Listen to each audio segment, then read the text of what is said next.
Let's do this for the first time. Right. Definitely you can do this before. So what does Actually, what does BBT stand for? Yeah. Let's be on tuning. That's Okay. what it says. Okay. The real, what that is the real name. Everybody knows it as Big Ball Tuning. BBT. Because must have some big Can you balls to do stop this shaking shit. the table? Okay, sorry. I call everyone Balas. Right. Right, so friends, what. So they all used to call me Big Balas. So when I left Crafts and then I wanted to open up a shop and I was obviously asking guys, hey, I don't know what to call the shop. Like, Big Bala Tune, BBT. Damn! Let's Be On Tuning is what came up with after that. Okay. Right. So tell us about your background.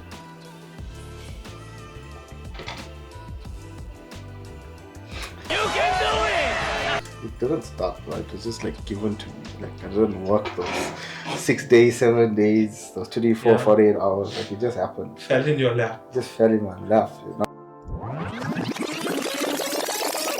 You had to build this thing from the bottom up.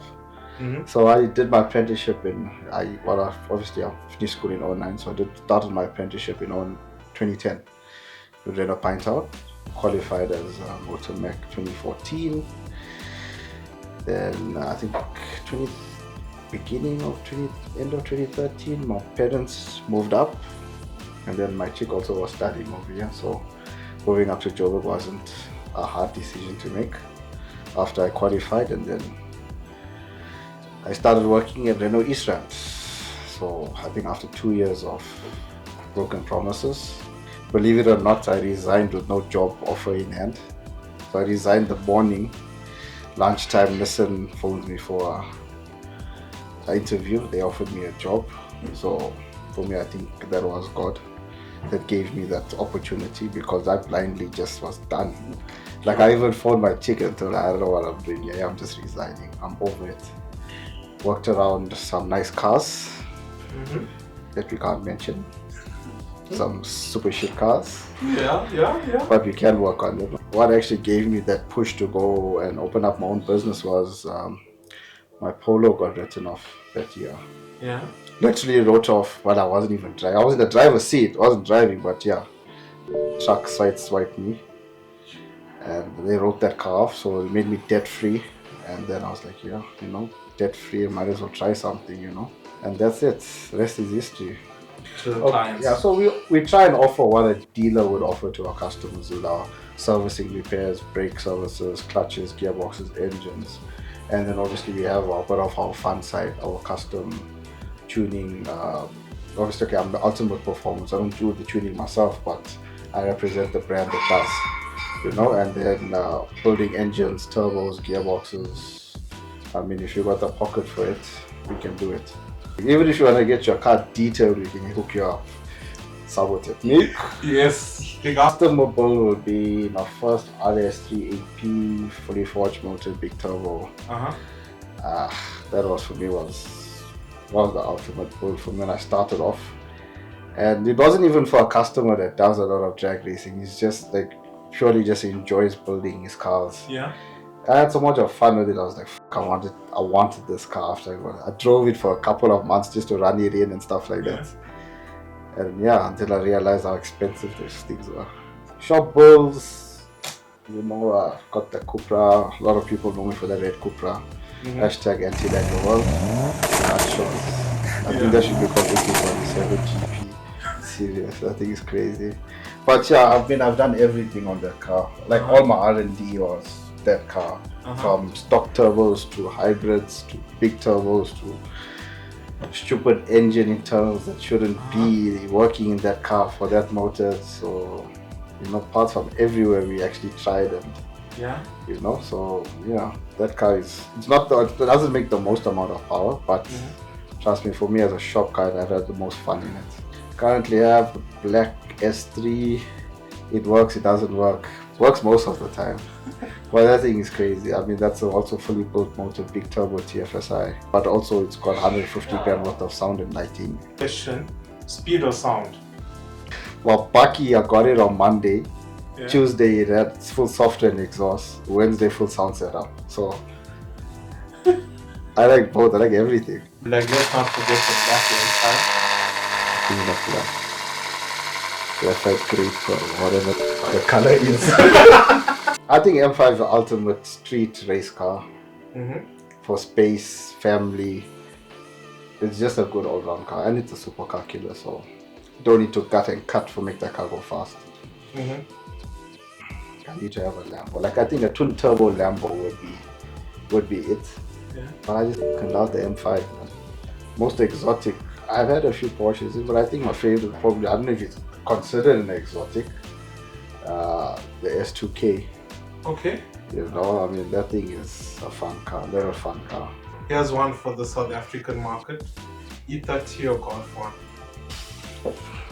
1? It's got 4 round headlights in the front. I love it.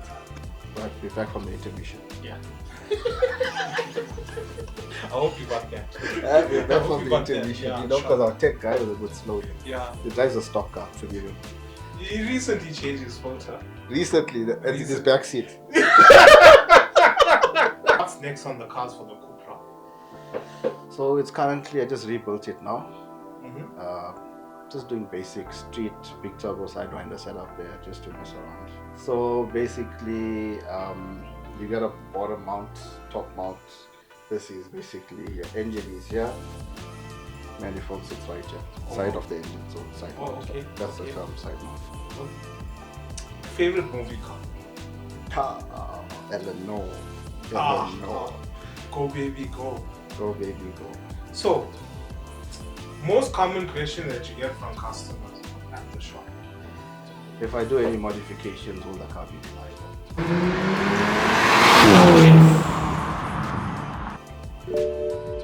Because the standard car breaks. So what reliability are you selling to yourself if you modify it? I always try and understand the client, like what they want to use it for and what type of person he is. Because I believe you build a car to a customer's character. Like how they drive and stuff. Because some people drive like shit. Okay. So there's not like one A. This thing is just Ford Stage 2 off the shelf stuff. So it's bespoke to what your clients are. Yeah, because some people just need to have a slower car so they don't break it. You know, a turned down car. So it's not turned up all the time because some people's foot is turned up all the time. But we try and advise as best as we can, but the client sometimes, well, most of the time is 100% right, but at the same time it's my brand. And R&D, I mostly do it on my personal cars.